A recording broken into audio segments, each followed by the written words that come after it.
ఒక ఉన్మాదంలో కూరుకుపోతే ఇట్లాంటి వార్తలు రాయొచ్చేమో, లేదంటే ఒక మానసిక రోగం వస్తే ఇట్లాంటి వార్తలు రాయొచ్చేమో. ఆంధ్రజ్యోతికి వచ్చిన మానసిక రోగం ఏంటి అంటే ఒక పార్టీని ఎత్తినేసుకోవడం, దానికోసం మిగతా వాళ్ళందరినీ దొంగల్ని చేయటం. నాడు అరాచకం నేడు అభివృద్ధి వార్త రాసింది. ఇందులో సంక్షేమంలో రెట్టింపు అంట.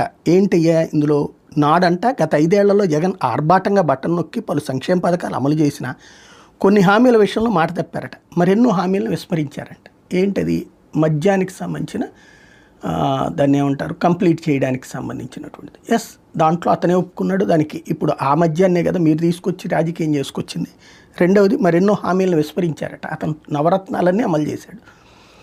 అదే ఇప్పుడంటే ప్రస్తుతం కూటమి ప్రభుత్వం గతంలో కంటే ఎక్కువగా సంక్షేమ పథకాలు అమలు చేస్తుందట. గతంలో కంటే ఎక్కువ సంక్షేమ పథకాలు ఇస్తానన్నటువంటి సూపర్ 6 అమలు కాలేదు. ఆ 1500 రూపాయలు మహిళలకి అవ్వలేదు. నిరుద్యోగ